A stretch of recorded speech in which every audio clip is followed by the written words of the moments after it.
मसीह में प्रिय भाई और बहनों, आप सबको मेरी ओर से जय मसीह की। एक बार फिर से मैं उपस्थित हूँ परमेश्वर के जीवित वचन को लेकर।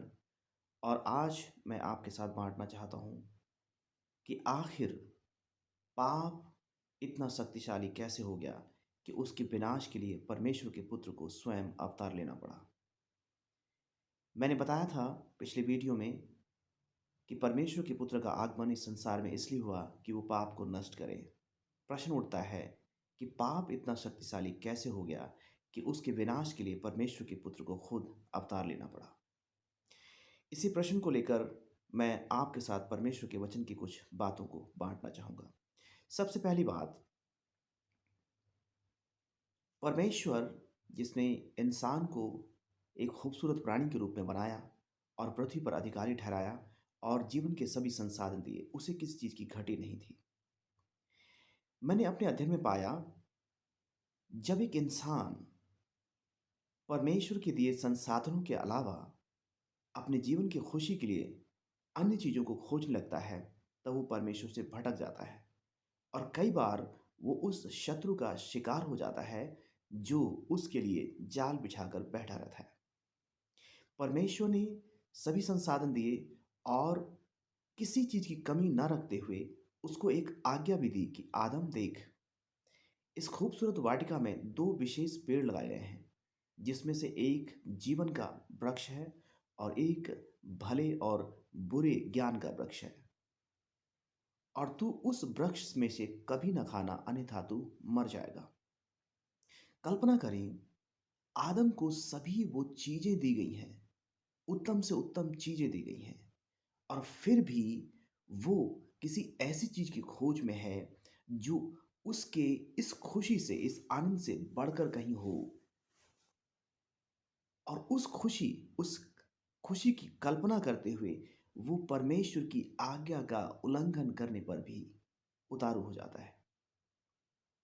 और हम देखते हैं कि परमेश्वर की आज्ञा का उल्लंघन करके वो परमेश्वर से भटक जाता है।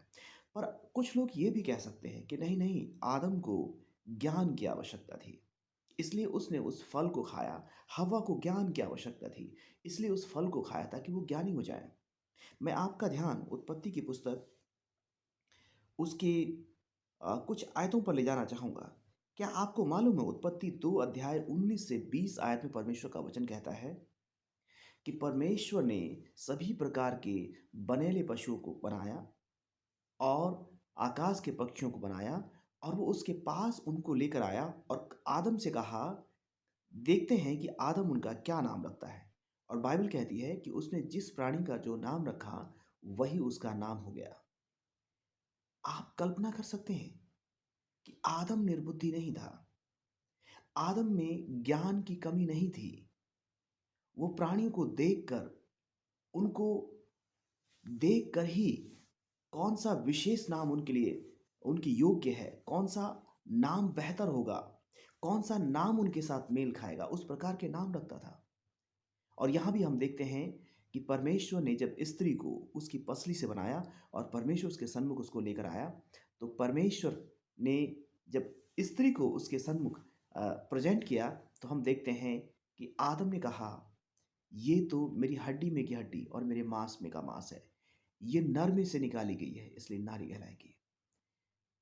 ये हमें सोचने की आवश्यकता नहीं है कि आदम को ज्ञान की कमी थी। नहीं, ये एक विडंबना है। आज भी दुनिया में बहुत सारे लोग हैं जिनके परिवारों में परमेश्वर ने सभी सुख के संसाधन दिए हैं, लेकिन वो सोचते हैं कि इस सुख से बेहतर सुख कहीं बाहर मिल जाएगा। सोचिए, जिसका खूबसूरत परिवार है, वो अपने परिवार में उस खुशी को न ढूंढकर बाहरी चीजों में खुशी ढूंढने चला जाता है।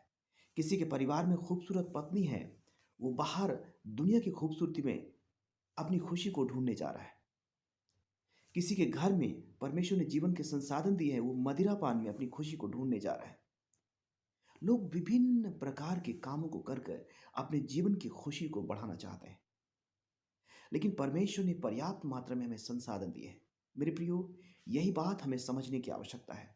जब जब हम परमेश्वर के दिए गए संसाधनों से अलग उससे बढ़कर किसी खुशी की कल्पना करते हैं और उसे पाने की कोशिश करते हैं, तब तब हम बड़ी मुसीबतों में पड़ जाते हैं।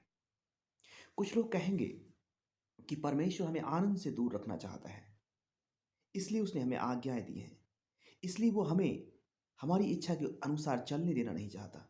मेरे प्रियो, अगर आप परमेश्वर के वचन को ध्यान से पढ़ेंगे तो आप देखने पाएंगे कि परमेश्वर आपको आनंद से दूर रखना नहीं चाहता, बल्कि वो आपको आनंद से भरपूर करना चाहता है।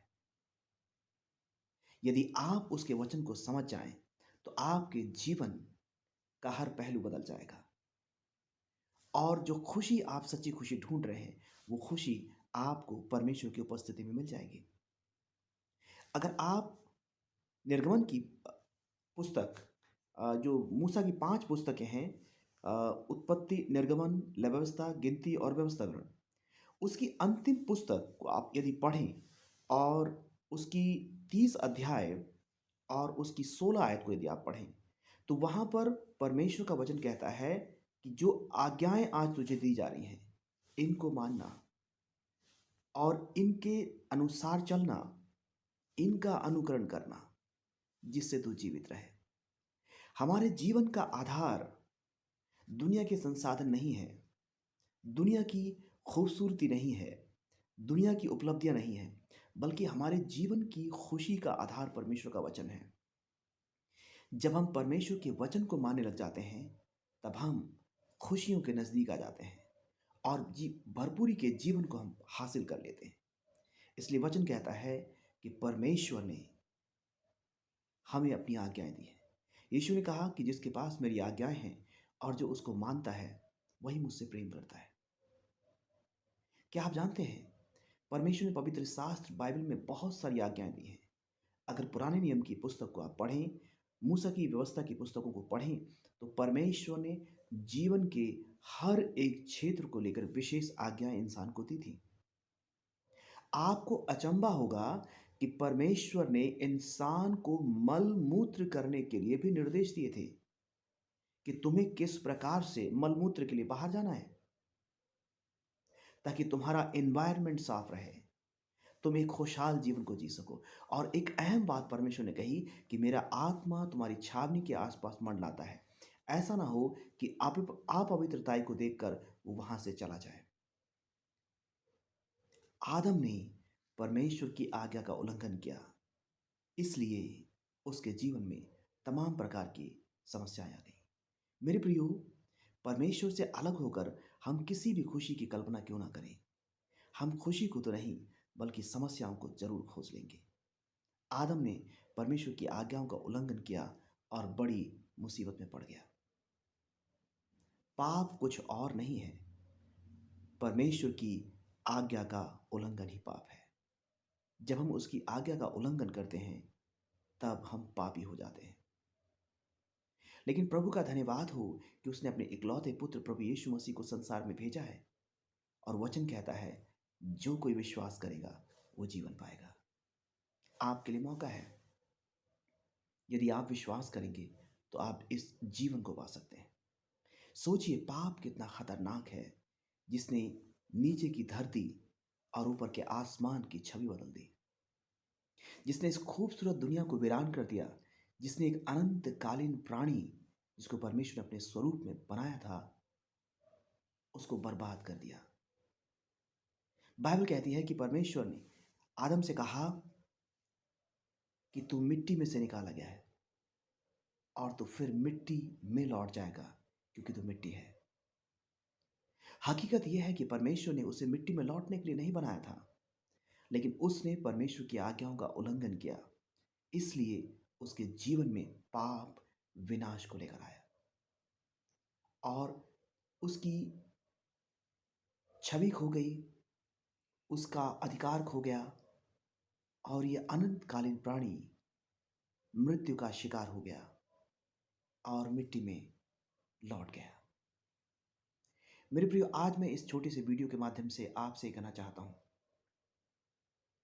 क्या आप चाहते हैं कि आपका जीवन आनंद से भर जाए? क्या आप चाहते हैं कि आप जीवन के भागी बन जाएं? क्या आप चाहते हैं इस खतरनाक पाप से बच बच सकें? और परमेश्वर के पुत्र के द्वारा दिए गए जीवन को पाएं। एक अंतिम बात मैं आपसे बांटना चाहता हूँ। दुनिया में पाप से खतरनाक और कोई चीज़ नहीं है। इसलिए परमेश्वर ने अपने पुत्र को पाप के विनाश के लिए भेजा। उसने किसी और दैत्य के विनाश के लिए नहीं भेजा, किसी और जहरीली चीज के विनाश के लिए नहीं भेजा। उसने पाप के विनाश के लिए भेजा। मेरे प्रियो, आज हम देख रहे हैं कि विज्ञान नई नई तकनीकों को लेकर आ रहा है। नए नए हथियार विकसित किए जा रहे हैं नए नए आविष्कार किए जा रहे हैं, और इंसान दिन ब दिन अपनी मृत्यु के सामान को बना रहा है। और ऐसी ऐसी चीजें, ऐसे ऐसे हथियार विकसित कर लिए गए हैं, ऐसे ऐसे परमाणु विकसित कर लिए गए हैं जो इस पूरी दुनिया को जलाकर भस्म कर सकते हैं। लेकिन आपको ये बात जानकर अचंभा होगा कि इसके पीछे जो मूल कारण है वो पाप है। और जब तक ये पाप इंसान के जीवन में बना हुआ है, इंसान ऐसे ही हथियारों का विकास करता रहेगा, अपने विनाश के लिए, औरों के विनाश के लिए। इसका समाधान एक ही है कि आप अपना विश्वास यीशु मसीह पर लाएं। आप उस परमेश्वर के बेटे के निकट आ जाएं और उसका लहू आपके पापों को क्षमा करेगा। बाइबल कहती है कि यदि हम अपने पापों को मान लें तो उसके बेटे का लहू हमारे अपराधों से हमें शुद्ध करने में पर्याप्त है, विश्वास योग्य है। मेरे प्रियो, इसलिए मैं आज इस वीडियो के माध्यम से आपसे आग्रह करना चाहता हूं, आप जो भी हैं, जहां भी हैं, आपकी परिस्थितियां जैसी भी हैं, उस खुदा के बेटे यीशु मसीह को खोजें और उसके बारे में पढ़ें, लोगों से पूछें, जानें जिन्होंने उसके साथ लंबी यात्रा की है, जिन्होंने उसे अनुभव से पाया है। उनसे बातचीत करें और आप पाएंगे कि आपके जीवन की सबसे बड़ी खुशी आपको यीशु मसीह में मिल जाएगी। वो आप और मुझसे किसी से दूर नहीं है, बस सिर्फ आवश्यकता है कि हम उसके निकट आए। अगर हम उसके करीब आते हैं तो हमारे हाथों को थाम लेगा। मेरे प्रियो, आपके लिए निमंत्रण है, बुलावा है। परमेश्वर की आज्ञाओं में जीवन है। उसके निकट आए, उसकी आज्ञाओं को माने और जीवन की भरपूरी पाएं और इस पाप के विनाश से बचें जो इंसान के अनंत काल को बर्बाद कर देता है। प्रभु आपको बहुतायत से आशीष दे। मेरी प्रार्थना है कि आप उस अद्वैत परमेश्वर के पुत्र प्रभु यीशु मसीह को जान सकें और उस अनंतकालीन जीवन को पा सकें जिसे आदम ने, यानी हमारे आदि पिता ने खो दिया था। प्रभु आपको आशीष दे। जय मसीह की।